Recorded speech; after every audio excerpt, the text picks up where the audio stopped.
Bonjour à toutes et à tous et bienvenue. Je suis Jeanne et vous écoutez Basilic, le podcast consacré à l'environnement et aux initiatives positives. Du biologique à l'écologique, du zéro déchet à l'upcycling, de l'associatif à l'entrepreneuriat, vous découvrirez un nouvel invité qui nous partagera son parcours, ses actualités et ses projets. Vous pouvez retrouver les précédents épisodes de Basilic sur votre smartphone, dans votre application de podcast, ou bien évidemment sur notre site internet basilicpodcast.com. Bonne écoute à tous! Cette semaine, je reçois Pierre-Antoine Guibou. Il est le fondateur de Sargasse Project. Pierre-Antoine vit depuis 7 ans à Saint-Barthélemy, dans les Caraïbes. C'est en constatant la prolifération massive d'algues invasives, appelées les sargasses, que Pierre-Antoine a eu l'idée de développer un papier à base de sargasses. Il a mené ce projet tout seul, en faisant ses propres essais après avoir ramassé quelques sargasses sur les plages. Son histoire est passionnante et j'espère qu'elle vous plaira. Bonne écoute à tous. Bonjour Pierre-Antoine, tu es le fondateur de Sargasse Project, un projet dont on va parler plus en détail juste après. Peux-tu d'abord commencer par te présenter s'il te plaît ? Ok, déjà merci beaucoup Jeanne de me recevoir avec toi pour parler effectivement du Sargasse Project. Alors, me concernant, j'ai un parcours qui semble peut-être un petit peu atypique, puisque je suis pas du tout ingénieur dans l'âme. Je suis juriste financier moi de formation et breton d'origine. J'ai commencé à faire mes études à Rennes et puis j'ai continué à finaliser mes études en droit et en école de commerce à Paris. Après, il fallait que je trouve un travail, donc j'ai commencé à Paris. Après auprès d'établissements bancaires, bref.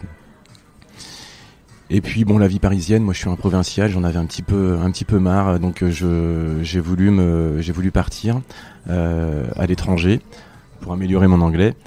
Et puis j'ai répondu à des annonces et il y avait une annonce à Saint-Barthélemy sur un poste comme le mien, donc j'étais assez surpris, mais j'ai quand même candidaté puisque je suis un amoureux de la mer. Je fais beaucoup de voiles entre autres et j'ai répondu, donc j'ai été pris dans ce cabinet où maintenant j'exerce depuis 8 ans et j'exerce toujours d'ailleurs en cabinet d'exercice comptable et j'ai pu justement me rendre compte depuis 2012, depuis mon arrivée en fait à Saint-Barthélemy, de l'ampleur que prenaient les sargasses dans les Caraïbes. Donc les sargasses, c'est une algue qui est abrasive en fait, qui s'échoue sur nos côtes et qui devient un véritable fléau en fait environnemental, sanitaire, économique.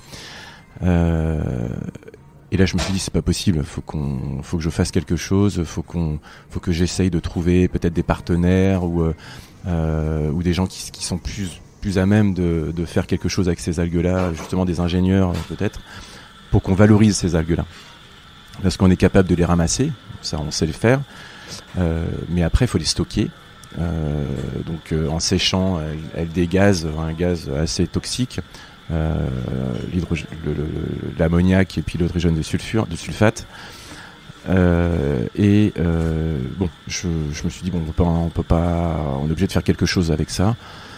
Donc j'ai commencé à regarder un peu les initiatives locales et nationales et régionales qui se faisaient là-dessus. Il y en a, il y a des valorisations qui commencent à voir le jour, qui sont pas forcément abouties, puisqu'on commence à être au balbutiement de cette recherche-là. Donc il y en a qui en font des semelles de chaussures par exemple, il y en a qui en font des briques pour construire des maisons, mais ça reste très artisanal et surtout aucun recul, on va dire chimique, aucun résultat, aucune certification. Donc ça c'est plutôt l'aspect le plus grave.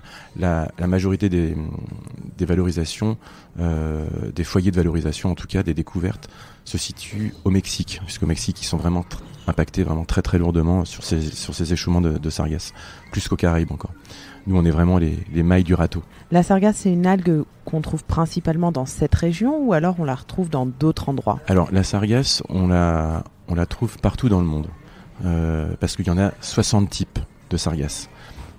Par contre la sargasse qui nous concerne, nous, c'est-à-dire l'algue qui comment dire, qui flotte à la surface, parce que c'est ça en fait le véritable problème.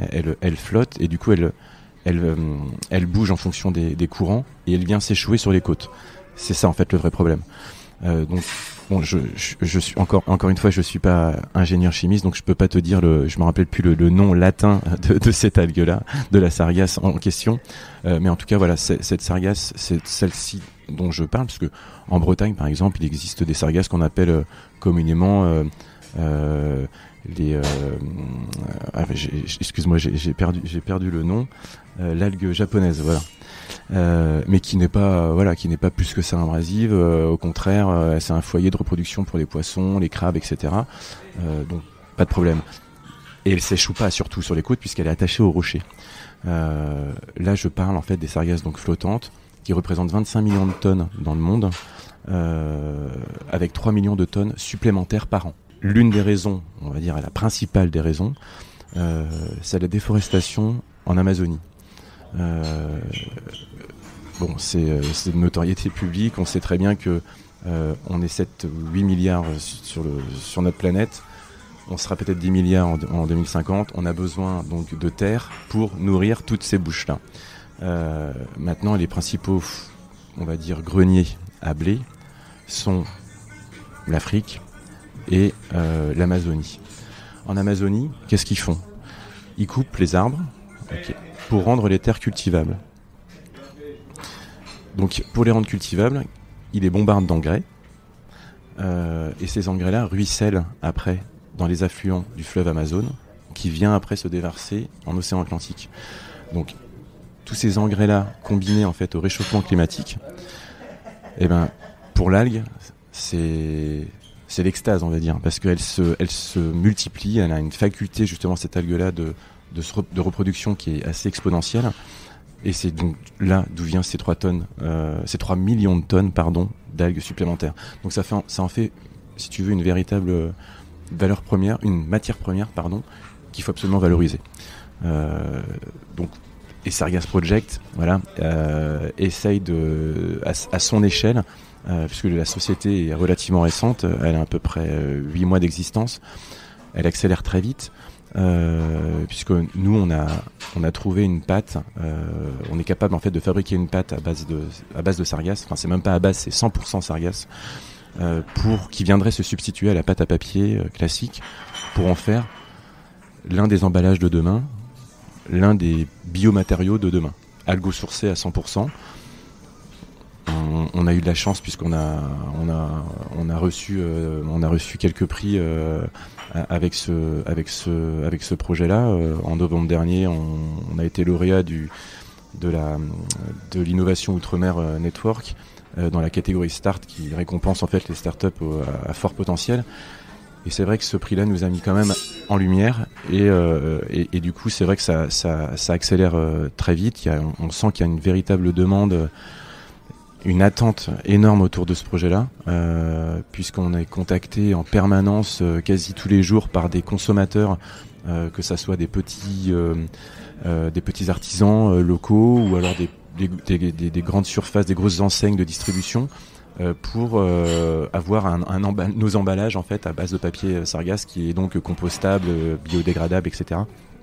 Et qui répond donc à la mouvance du moment et surtout à la sensibilisation de la population du moment, puisqu'on se rend compte qu'il y a une véritable prise de conscience, qu'on peut pas continuer notre mode de consommation tel qu'il est actuellement, et voilà, et donc ça passe par des actes citoyens de tous les jours évidemment, et voilà, Sargasse Project est un des actes en tout cas qui pousse vers ça.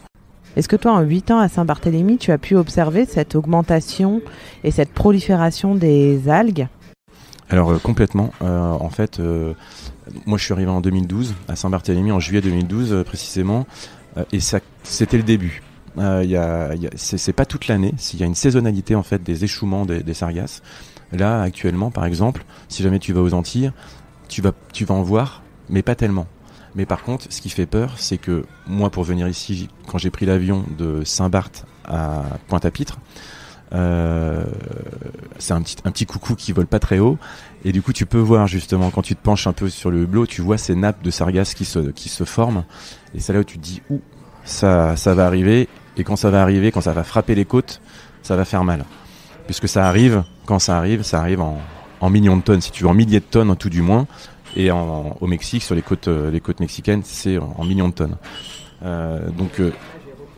Donc la plage est recouverte, et donc je parlais tout à l'heure de fléau économique, on est en plein dedans, puisque ces sargasses-là qui s'échouent dans des territoires qui vivent essentiellement du tourisme. Les Caraïbes, ça vit du tourisme, le Mexique, ça vit du tourisme, donc l'impact il est immédiat. Donc il y a eu des chutes, des annulations de réservations pour ça, et qui sont complètement compréhensibles, puisque voilà, tu prends ta semaine de vacances, t'as acheté ton billet d'avion, tu vas avec tes enfants, ta famille, et puis c'est censé être une plage paradisiaque qui est recouverte de sargasses. Bon, ça te donne un peu moins envie d'aller te baigner. Donc il faut trouver absolument des solutions de ramassage efficients et de valorisation surtout efficaces. Comment est-ce que ça se passe sur les plages ? Est-ce qu'il y a des processus de ramassage qui sont mis en place par les autorités locales ? Oui, alors en fait, chaque région ou chaque collectivité, chaque municipalité a la main mise en fait un peu sur son système de ramassage. Alors soit ils le font en direct, argent public, soit ils font par délégation de services publics, donc c'est des sociétés privées en fait qui se chargent du ramassage. À Saint-Barthélemy, on est très chanceux. La collectivité a suffisamment de moyens, en tout cas, pour effectuer, lors des échouements massifs, un ramassage quotidien. Par camion, par petits tracteurs qui ramassent ces algues-là sur la plage. Donc, visuellement parlant, on n'a pas un impact énorme. Mais après, voilà, c'est tout à fait ça. Mais après, elles sont stockées. Saint-Barth, c'est tout petit. Donc elles sont stockées sur des lieux prévus à cet effet-là. Mais bon, c'est toujours pareil. Le touriste, il les a pas sur la plage. Mais si jamais il fait un tour de voiture, il se rend compte qu'il y a des tas de sargasses sur des terrains. Et c'est pas forcément terrible non plus. Donc pour l'instant, il n'y a pas de solution viable, en tout cas à moyen long terme. J'ai vu en préparant l'interview qu'il avait été testé des systèmes de barrage. Ouais, tout à fait. Alors, il y a différents types de ramassage de sargasses. Même si c'est pas vraiment le domaine de Sargass Project, je peux t'en parler parce que j'en suis directement lié. Donc, je te parlais justement de Saint-Barthélemy, leur système de ramassage à terre, on appelle ça, après échouement. Mais il existe effectivement des systèmes de ramassage de sargasses qui sont post-échouement. Donc, c'est-à-dire que elles sont encore dans l'eau. Et là, il y a des barrages qui peuvent venir contenir justement ces sargasses-là. Ils les contiennent, mais après, il faut les ramasser quand même derrière les barrages, puisqu'en fait, les barrages, ça fait un peu comme un filet. Et pour la faune et la flore aussi, j'ai envie de te dire, ça peut être catastrophique. Donc, c'est un système qui est pareil, qui est plutôt pas mal. Et qui évite le désensablement des plages, puisque les tracteurs ils ramassent des algues, mais ils ramassent du sable aussi en même temps. Donc c'est pas terrible non plus. Le système en mer, et moi je suis pour. Clairement, je trouve que c'est le système qui est le plus efficace, le système de barrage, avec un ramassage par bateau derrière, qui me semble le mieux, notamment pour la valorisation derrière. Puisqu'en fait, la sargasse peut se valoriser que quand elle est propre, que quand il n'y a pas de sable dedans, parce que sinon, tu vas utiliser de l'eau douce pour la rincer. Donc, on n'est pas dans l'économie circulaire comme moi je l'entends. Moi, je suis capable de travailler la sargasse quand elle est dans l'eau, pas de souci, on la ramasse. Le bateau peut me la livrer dans un lieu de stockage, dans un bac de rétention. On essaye d'enlever cette eau de la sargasse pour la rendre neutre, et en tout cas pour qu'on puisse la travailler un peu plus tard. et pour qu'on soit ainsi moins soumis aux aléas de la périodicité des échouements, pour qu'on puisse travailler à peu près toute l'année. Voilà, c'est les deux grands systèmes en tout cas de ramassage qui existent actuellement. Et si on revient sur Sargass Project, toi ton idée c'est de valoriser ces algues. Comment est-ce que tu t'y es pris ? Est-ce que tu as ramassé des morceaux d'algues sur la plage et tu as essayé de fabriquer ton papier ? Alors c'est une très bonne question. Donc je te parlais un peu de mon parcours un peu atypique tout à l'heure. Je sais pas si on a trop le temps, mais je vais te raconter un peu l'origine du projet. C'est moi en fait depuis mon très jeune âge, je suis aussi entrepreneur. J'ai aussi une casquette entrepreneuriale, un peu dans l'économie justement verte, si on peut dire ça comme ça, ou en tout cas essayer d'avoir un bilan carbone le moins fort possible. Ce projet-là, il est né de fin 2018, exactement, par l'achat, donc là, rien à voir, tu vas me dire, par l'achat d'une marque de cirage et produits d'entretien française, qui était très connue dans les années 60, qui s'appelle Signe Noir, que j'ai repris parce que j'aime bien les marchés de niche, et je voulais reprendre cette marque-là de cirage qui m'intéressait, et je voulais remettre le cirage et les produits d'entretien au goût du jour, les dépoussiérer un peu de cette image un peu désuète sur un marché éco-responsable, justement. De trouver une formulation qui soit éco, parce qu'il n'y a rien de plus nocif, entre guillemets, dans la fabrication que le cirage. Et pourtant, je suis persuadé qu'il existe des moyens de faire quelque chose d'éco-responsable en ayant des chaussures ou un parquet qui soit brillant sans forcément utiliser du pétrole. J'avais déjà l'idée à l'époque d'intégrer de la poudre de sargasse dans ces produits-là, parce que j'étais intéressé par l'aspect un peu luisant, un peu plastifié de cette algue-là, et j'étais persuadé qu'elle pouvait justement donner une valeur ajoutée à nos produits, avec peut-être bon, c'était une idée, j'en savais rien, mais bon, voilà, je voulais quand même essayer. Donc on a travaillé avec un laboratoire français qui est spécialisé justement dans la fabrication, dans la formulation en tout cas de cirage. Et malheureusement, le laboratoire avec qui on travaillait nous a dit que c'était pas possible d'intégrer cette poudre de sargasse à notre formule. Ça faisait un peu comme l'huile et le vinaigre, si tu veux, ça se mélangeait pas vraiment. Bon, évidemment, j'étais très déçu, mais je voulais pas abandonner l'idée d'utilisation de la sargasse. J'étais persuadé qu'on pouvait en faire une valorisation vraiment pérenne et utile. Et du coup, m'est venue l'idée d'en faire un packaging pour nos produits.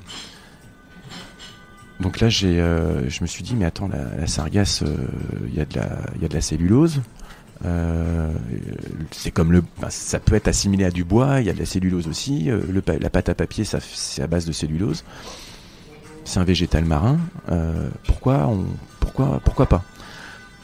Et là c'est là où je me suis renseigné justement de plus en plus sur justement les valorisations qui étaient en train de naître autour de cette sargasse, et je me suis rendu compte que sur le papier 100% sargasse ça n'existait pas. Puisque moi je me suis placé en tant que client en fait au début. J'ai demandé tiens, est-ce que vous êtes capable de me fournir un papier 100% algo-sourcé et en l'occurrence à 100% sargasse. Ah non, c'est compliqué, on sait pas trop, c'est le début, bon, ok. Et là je me suis dit allez, j'ai commencé à vraiment me documenter très très sérieusement sur ces algues là. Et puis une fois que j'ai englouti tous mes bouquins et tout ce que j'ai pu regarder et m'informer, j'ai effectivement été une plage de Saint-Barth qui s'appelle Anse d'Écaille et qui est un peu l'entonnoir à sargasse de Saint-Barth. Donc j'ai pris mon sac en plastique, et là je me suis dit que c'était la dernière fois que j'allais prendre mon sac en plastique justement pour aller les ramasser. Et je l'ai rempli de sargasse. Et puis j'ai commencé à faire, je les ai ramenés à la maison. J'ai commencé à faire ma popote dans la cuisine. Ma femme était très contente d'ailleurs. Cuisine que j'ai un peu ruinée d'ailleurs, on peut le dire. Bon, maintenant je me suis délocalisé depuis sur la terrasse, donc il y a moins de conflits, on va dire. Mais voilà, le premier essai, je suis arrivé à faire quelque chose de comment dire, suffisamment solide et flexible. Donc j'ai fabriqué d'abord une pâte, mais cette pâte-là, il fallait que je lui donne une utilité. Donc c'est pour ça que je me suis lancé dans le papier, parce que je voulais montrer aux gens ce qu'on était capable de faire. Un peu comme une feuille de papier. D'ailleurs, je vais te montrer parce que j'en ai apporté une. Et du coup, je me suis dit, bon, on peut améliorer le process, c'est sûr. Et là, en fait, j'ai amélioré le process. J'ai fait ça tout seul. Alors c'est vrai qu'il y en a plein qui me disent, mais attends, c'est pas possible. Nous, ça fait 3 ans qu'on bosse dessus, on n'a pas trouvé, etc. Bon, entre nous, je pense que j'ai fait quelque chose qu'il fallait pas faire, et c'est ce qui a sans doute marché. Je suis pas du tout scientifique, et peut-être que ça a été une force pour moi justement, parce que je me suis peut-être moins pris la tête finalement sur la formule que j'ai pu trouver en fait. Donc j'ai amélioré ce process-là et j'ai recommencé là, en fait la bêtise que j'avais pu faire au début. Et je me suis rendu compte que c'est cette bêtise-là qui rendait la formule efficace en fait. Et là je me suis dit bon bah c'est bon, je tiens quelque chose.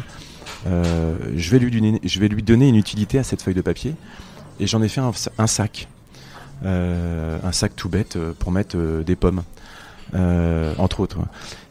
Et cette photo-là, je l'ai mis sur les réseaux sociaux, en fait, sur Facebook, qui marche très fort à Saint-Barthélemy. Un groupe qui s'appelle Acheter, Vendre, Échanger. Voilà, c'est que tout le monde connaît là-bas. Et ça a eu un véritable effet auprès de la population forcément locale qui est directement impactée. Et je pense que tout le monde a dû se dire, en fait, tout le monde se plaint, mais en fait, il y a des trucs à faire, on peut faire quelque chose. Et c'est vrai que Sargass Project a commencé vraiment là, pour finir un peu sur l'histoire de la naissance du projet en tout cas. Une fois que tu as réussi à créer ce papier, comment est-ce que tu peux être sûr qu'il n'y a pas de produits chimiques qui restent ? Tu les as évoqués auparavant. Est-ce que tu as dû te rapprocher d'un laboratoire pour mener des études, des recherches ? Alors c'est que des super questions. Parce qu'effectivement, donc voilà, moi je suis arrivé à faire mon papier et mon sac. Bon, très bien. Mais il fallait que je me fasse valider quand même tout ça. Et donc du coup, je me suis rapproché effectivement d'un laboratoire qui s'appelle le CEVA. Je suis obligé en Bretagne. En Bretagne, bon, je suis un peu chauvin, je suis breton aussi. Voilà, je voulais me rapprocher de. Puis bon, les algues en Bretagne, on connaît aussi, avec le fléau des algues vertes entre autres. Et donc, je me suis rapproché du CEVA. En fait, c'est le Centre d'études de valorisation des algues, qui est un laboratoire qui bénéficie de 40 ans d'expérience, qui est reconnu vraiment dans ce domaine spécifique. Et je voulais vraiment aller dans un laboratoire qui est spécialisé justement dans les algues, dans la valorisation des algues. Et là, ce qui est super, c'est que je dépends en fait d'un département biomatériaux, donc c'est en plein dedans, qui est sous la coupe d'un monsieur qui s'appelle Renan Pierre, qui est vraiment exceptionnel, et qui m'aide beaucoup sur justement l'analyse de cette pâte à Sargass, des échantillons, exactement. Et, tout à fait. Donc j'envoie en fait régulièrement par la poste des échantillons qui sont analysés mais pas simplement. C'est-à-dire que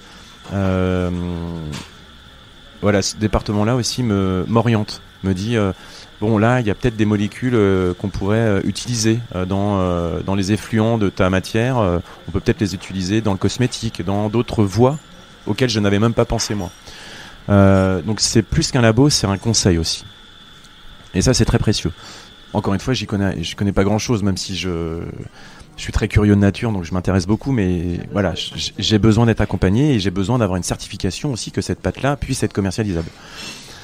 Après, ça dépend de l'utilité qu'on en fait. Donc tu parlais du gaz et des métaux lourds aussi qui sont présents dans cette algue-là. Alors la réponse, elle est oui, bien sûr, il y a des métaux lourds et du gaz qui s'échappe justement quand elle est en décomposition. Quand elle est décomposition, cette algue-là. Mais voilà, moi quand je la travaille, le gaz ne s'échappe pas finalement parce que elle n'a pas le temps en fait de dégazer cette algue là, ou alors elle dégaze et après moi je la stabilise et je la travaille. Donc pour moi le gaz c'est pas vraiment un problème. En fait, le gaz il s'échappe quand elle sèche. Et quand elle pourrit en fait. Quand elle pourrit, d'accord. Ça fait tu sais, ça sent un peu comme l'œuf pourri si tu veux, un peu comme le soufre. Mais ceci dit c'est important parce que ça a des répercussions sur la santé immédiate de ceux qui habitent en tout cas près des échouements. Et je pense à Marie-Galante, en tout cas en Guadeloupe où ils sont lourdement impactés aussi. Où maintenant on assiste même à des délocalisations finalement de gens qui déménagent à cause de ce genre de phénomène. Donc ça a vraiment un fort impact. C'est exactement ça. Excuse-moi, je sais plus de quoi on parlait. Du labo. Ah oui, du labo. Et donc ce labo m'accompagne, me certifie effectivement cette formule. Donc ça dépend effectivement de l'utilité que je veux lui donner à cette pâte-là. Pour les métaux lourds, par exemple, notre pâte, il se trouve qu'elle dégrade les métaux lourds. Donc c'est assez exceptionnel. C'est pareil. Je sais pas comment j'ai pu faire ça, mais ça marche. On parle beaucoup de l'arsenic, etc. Donc là, on est en deçà des seuils acceptables, en tout cas sur l'utilisation qu'on veut en faire de la pâte à papier qui vient de la pâte à papier classique. Par contre, pour l'alimentaire, c'est un vrai sujet parce que là, les normes sont forcément un peu plus drastiques. Donc là, on est encore en phase de test, d'échantillonnage. On a un métaux qui nous pose un peu problème, c'est le plomb, parce que le plomb, c'est un métaux qui se dégrade pas, contrairement aux autres métaux, mais c'est un métaux qu'on peut rendre inerte. Par voilà un procédé qui est tout à fait acceptable, mais voilà qui est un peu plus long à mettre en route. Donc on est encore en phase de test. Justement, j'étais hier matin au CEVA que j'ai pu rencontrer pour la première fois physiquement parce qu'on se voyait beaucoup par Skype, etc. avec la distance, mais par téléphone. Mais j'étais jamais rendu vraiment physiquement les voir. Donc voilà, j'ai pu me rendre compte, surtout parce que j'aime bien moi voir où les gens travaillent, ça c'est important pour moi. Leur labo, voilà, avoir un contact physique avec eux, et puis échanger justement sur les possibilités. J'ai envie de te dire quasiment infinies de cette pâte à sargasse qui peut être utilisable dans beaucoup de domaines. Effectivement, moi je me suis consacré sur l'emballage. Mais on sait par exemple qu'avec 10 bars de pression, cette pâte-là est aussi dense que du bois. Donc on peut en faire un matériau aussi. Le cosmétique, c'était quelque chose auquel, j'avoue, j'avais absolument pas pensé. Et ça s'utilise de plus en plus. Et je me suis dit, c'est vrai que c'est pas dénué de sens du tout. Donc voilà. Est-ce que eux, ils arrivent à faire un parallèle avec l'algue verte ou l'algue rouge alors, pour l'instant, pas vraiment. Alors, chaque algue est vraiment différente. C'est comme on va dire des fleurs. T'as différents types de fleurs t'as la même souche si tu veux. Voilà, c'est différentes caractéristiques. Je vais pas rentrer dans les détails techniques, mais voilà, on parle beaucoup d'une molécule qui s'appelle l'alginate justement, qui est contenue dans les algues, qui rendent un peu ces algues-là un peu visqueuses. C'est un peu voilà, exactement, tout à fait. Et c'est une propriété qui est très importante pour, par exemple, les cosmétiques. Et cette alginate, voilà, elle est en fonction des types d'algues, elle est peu ou pas ou beaucoup présente, si tu veux, dans les algues. Donc, en fonction du type d'algue, tu peux faire des utilisations différentes. Bon, il se trouve que la sargasse en contient pas mal. Donc, c'est quelque chose de plutôt bien, et c'est sans doute ce qui a aussi donné le liant à ce papier, à cette pâte à papier que j'ai pu créer. Attends, je vais te la montrer quand même. Les deux échantillons que j'ai sous les yeux, il y en a un qui est assez fin, un autre qui est un peu plus épais, type carton. Tu parviens vraiment à avoir différentes textures, différentes matières et épaisseurs, uniquement en utilisant cette algue qu'est la sargasse. Exactement, c'est tout à fait ça. J'utilise l'algue à 100%. Je rajoute rien d'autre dedans. Je rajoute pas d'autres fibres, d'autres fibres, hein, tout simplement. Parce que j'étais pas capable de le faire déjà à la base, et je me suis rendu compte que ça servait à rien, qu'on pouvait arriver à faire quelque chose de magnifique papier type un peu parchemin que tu as devant les yeux, avec une épaisseur effectivement différente. Donc j'ai voulu me placer sur le carton, un peu plus cartonné, et puis un peu plus parchemin, on va dire, pour le premier, un peu plus fin.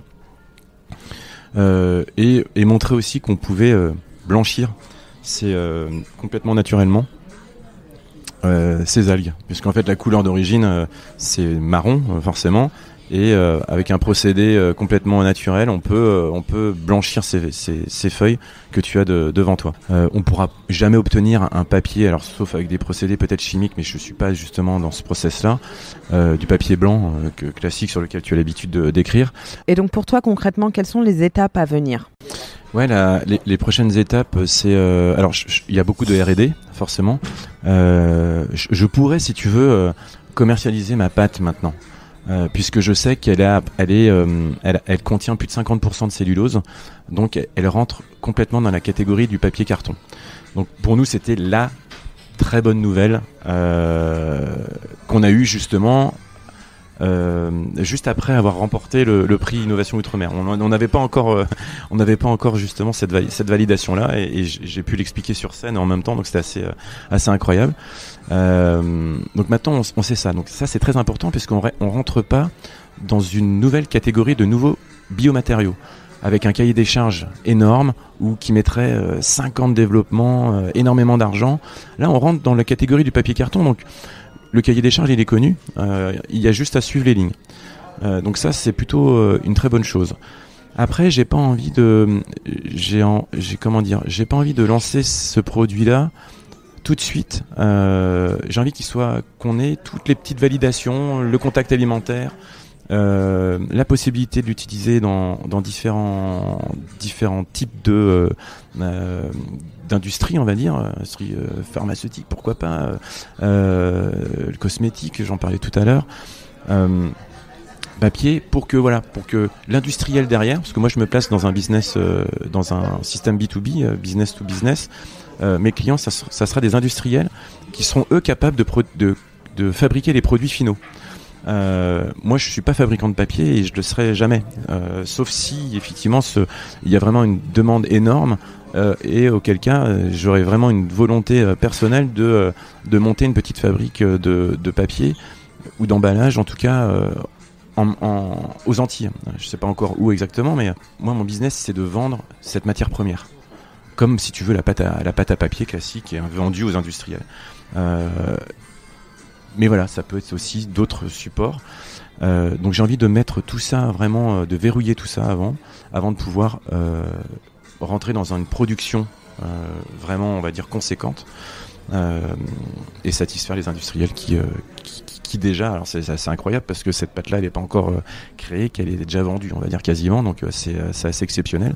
Mais voilà, encore une fois, tu l'as dit, l'équipe autour de ce projet-là est très réduite, donc je prends mon temps, j'essaye de choisir la bonne direction à prendre en tout cas, et d'amener surtout ce projet-là où moi, à l'origine, j'ai voulu le mettre en place, et non pas l'inverse, si tu veux. Donc c'est pour ça que je prends mon temps. Mais 2020 sera sans doute l'année de la commercialisation, c'est quasiment certain. Est-ce que tu t'es rapproché des organisations et des autorités locales à Saint-Barthélemy pour voir comment envisager un système de ramassage? Pour Saint-Barthélemy, le ramassage des sargasses, c'est 1,5 million tous les ans. C'est énorme, parce qu'effectivement c'est un budget pour l'île de Saint-Barth, donc les gens se rendent pas compte, mais c'est quand même un budget très important, parce que Saint-Barth c'est une petite île, encore une fois, donc 24 km2 ça fait. Donc il y a à peu près 8000 tonnes de 8000 tonnes de sargasses qui s'échouent tous les ans à Saint-Barth. Et donc voilà, pour un coût de ramassage annuel d'1,5 million. Donc c'est énorme. Les collectivités qui ramassent ces algues-là, donc il y a des subventions évidemment d'État, etc. Mais il n'empêche que c'est quand même un gros budget. Et un projet comme Sargass Project, il le voit, on va dire, comme du pain béni. Parce qu'ils se disent, bon, alors là, ça va nous coûter tant, ok, très bien, mais par contre, on va pouvoir la valoriser. Donc on va pouvoir la revendre. Et on va peut-être retomber, quelque part ça va nous coûter au corps des sous, mais voilà, peut-être un peu moins. Bon, actuellement, par exemple, à Saint-Barthélemy, on est en discussion pour la mise en place d'une unité de pilote de fabrication de pâtes à Sargasses. Le territoire est très exigu, donc c'est très compliqué de trouver un terrain pour ce genre de choses. Si jamais ça se fait pas à Saint-Barth, ça se fera ailleurs, c'est pas très grave. Mais bon, en étant à Saint-Barth, forcément, j'aimerais bien que ça se fasse là-bas. La collectivité sera pas prête à me donner cette sargasse, parce qu'elle lui coûte 1,5 million. Mais voilà, sur un prix raisonnable, sur lequel on peut s'entendre, eux, ils ont tout intérêt à nous donner cette sargasse-là pour que nous, après, on l'expédie. Après, aux industriels, qui sont, eux, encore une fois, capables de la transformer en produits finaux. Donc, c'est du win-to-win, en fait. Ça leur coûte de l'argent, oui, mais au moins, ils la stockent pas quelque part. Et ils vont avoir des touristes qui vont arriver et qui vont justement être même contents d'avoir des emballages à base d'algues qui sont abrasives et qui viennent chez eux, si tu veux. J'imagine qu'il y a un réseau hôtelier très présent, très implanté sur cette petite île. C'est tout à fait ça, c'est-à-dire que bon, du coup, t'as mis le doigt sur une chose importante, parce que ce projet-là, si tu veux, donc il a à peu près 8-9 mois d'existence. Pour commencer, il m'a fallu un peu de sous. Notamment, ce qui coûte cher, c'est la R&D. La R&D et puis les déplacements, parce que effectivement, en étant outre-marin, et d'ailleurs je te remercie parce que ça donne un petit coup de lumière sur les innovations outre-marines qui sont formidables aussi. Et pour l'instant, ce projet, il est totalement autofinancé par des dons privés sous forme de sponsoring, on va dire, par justement des entreprises locales de l'île et notamment des hôtels qui sont forcément très intéressés par ça, puisque eux ils sont directement impactés par le remplissage de leur hôtel au niveau des touristes. Donc ils voient forcément ce projet-là d'un très bon œil. Donc ils ont compris qu'il fallait effectivement jouer le jeu et puis en tout cas m'aider dans toutes ces recherches, dans tous ces déplacements que je peux faire pour justement promouvoir cette solution qui est attendue au tournant, en tout cas de plus en plus, et bon, ça me fait évidemment extrêmement plaisir de pouvoir en discuter avec toi, justement de faire connaître ce projet. Une communication positive, c'est énorme autour de ce projet, puisque des initiatives comme ça, il y en a beaucoup en Outre-mer et en métropole sans doute aussi, mais voilà, faut en parler, faut montrer qu'elles existent et surtout faut montrer qu'elles sont viables, puisqu'on a là je fais un peu une digression, mais on a un gros souci actuellement, je trouve, sur les initiatives un peu économie circulaire, un peu green, où généralement on nous rabâche, ouais mais c'est super ce que tu fais, mais ton BP, ton business plan, il est pas rentable. On entend souvent ça sur les projets un peu verts. Eh ben, je suis désolé de te le dire, mais les projets verts sont beaucoup plus rentables qu'on ne le pense.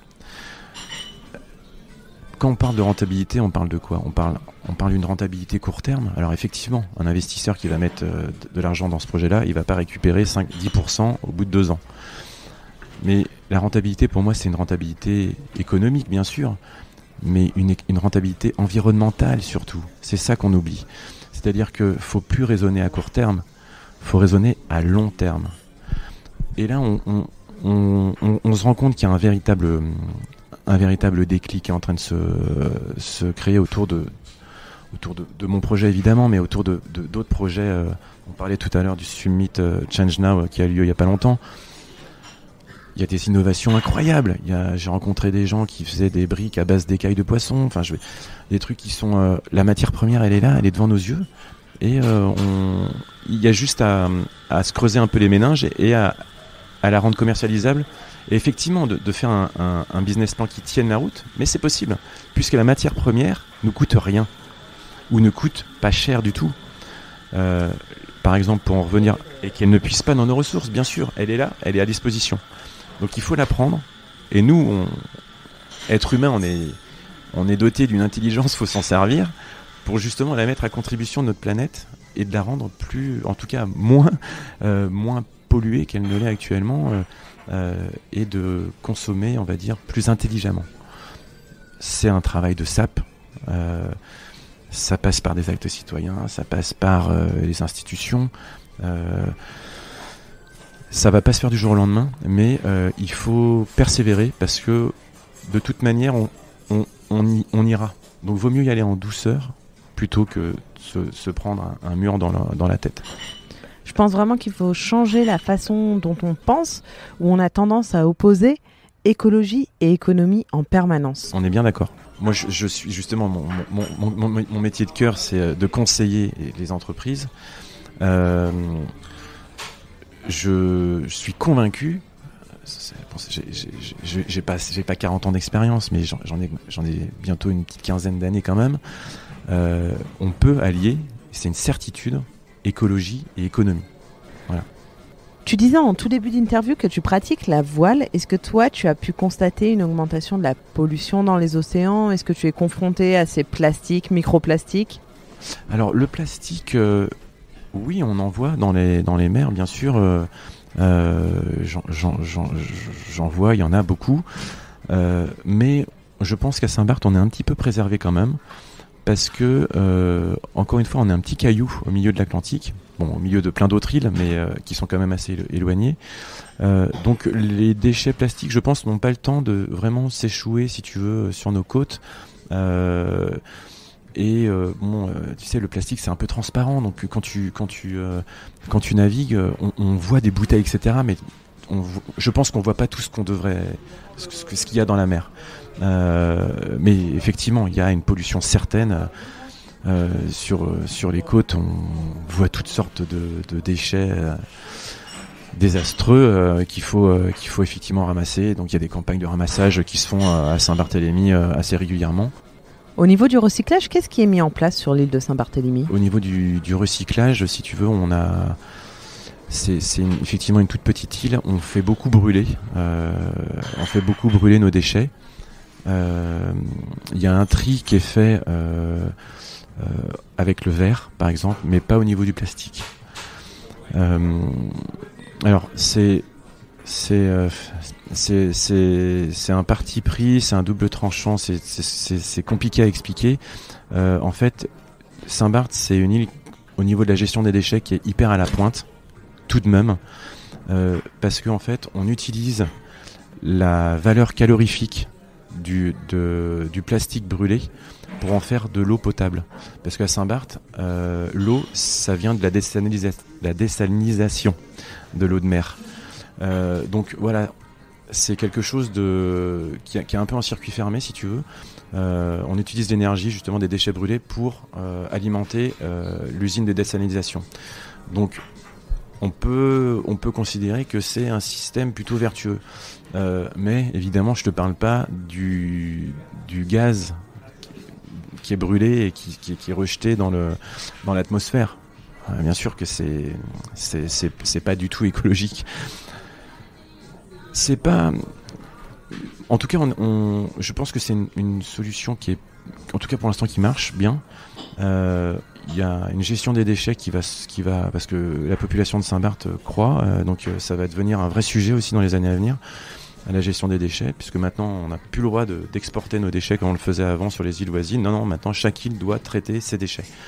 C'est une très bonne chose, hein, attention, je trouve que c'est très bien, parce que maintenant c'est en gros, tu produis, tu consommes, et tu te débrouilles pour tes déchets. Bon, évidemment, pas question de les enterrer ou les mettre dans la mer. Donc on doit trouver des solutions. Voilà, je pense que la collectivité va faire son affaire là-dessus. Mais pour revenir à la pollution des océans, elle existe. Je peux pas dire le contraire, elle existe. Je pense qu'on a fait à peu près le tour des questions que je voulais aborder avec toi. Ça serait sympa que tu puisses partager d'autres initiatives qui ont lieu en Outre-mer et qui ont retenu ton attention. Oui, alors bien sûr, j'ai surtout rencontré beaucoup d'initiatives très intéressantes au concours Innovation Outre-mer en novembre 2019, en novembre dernier. Où là en fait c'était assez extraordinaire parce que forcément tu rencontres à Station F des acteurs du changement, on va dire positif, qui viennent de Polynésie, de la Réunion, de tous les dom-tom en fait finalement, des Antilles forcément, de Saint-Pierre-et-Miquelon, enfin bref voilà. Et alors des initiatives, oui, il y avait une initiative que je trouvais très intéressante. Qui s'appelle Sidot Fenua, c'est qui est porté par j'ai plus son nom en tête, qui vient de Polynésie justement et qui est un système d'application sous forme de jeu où en fait toi par exemple tu prends ton mobile et tu peux être acteur du changement en replantant des arbres ou en replantant des coraux virtuellement en contrepartie. Donc tu donnes un petit des sous, tu vois, mais tu visualises vraiment où est-ce que tu plantes ton arbre et où est-ce que tu plantes tes coraux, etc. Donc ça, je trouve ça sympa parce que tu donnes pas, tu vois, des sous comme ça. C'est concret derrière. Les gens, ils ont besoin de concret parce que donner de l'argent. C'est bien gentil, mais les gens, ils ont envie de savoir ce qu'il y a derrière. Donc ça, je trouvais ça sous forme ludique. Et puis, ce qui m'a beaucoup intéressé dans ce projet, enfin, ce que je trouve bien en tout cas dans ce projet, c'est que ça impacte directement les jeunes. Puisque c'est quelque chose un peu sous forme de jeu éducatif, si tu veux. Donc, et je pense que la nouvelle génération... D'ailleurs, je suis assez bluffé parce qu'elle est hyper consciente des enjeux justement dont on vient de parler aujourd'hui. Et voilà, ça passe par cette sensibilisation-là.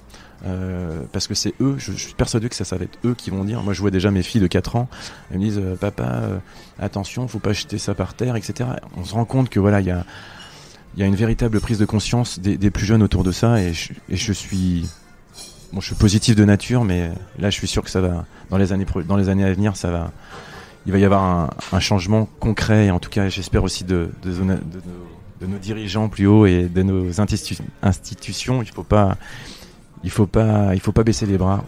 Merci beaucoup, c'était vraiment très intéressant, et puis comme toujours j'indiquerai tous les liens utiles dans la barre de description. À très bientôt. Écoute, merci beaucoup Jeanne, et merci surtout de mettre aussi en lumière toutes ces belles initiatives. Et voilà, cet épisode est déjà terminé et j'espère qu'il vous aura plu. Comme toujours, n'hésitez pas à le partager avec vos amis, votre famille ou vos collègues. C'est vraiment ce qui m'aide le plus à faire découvrir le podcast et à conquérir de nouveaux auditeurs.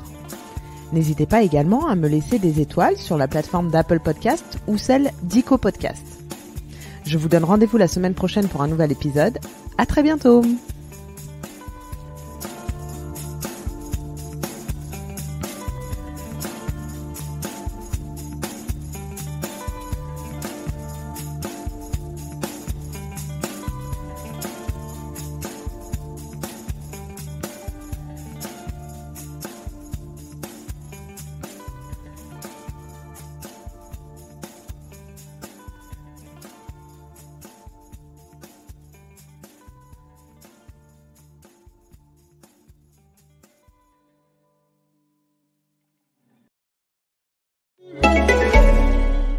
Hello.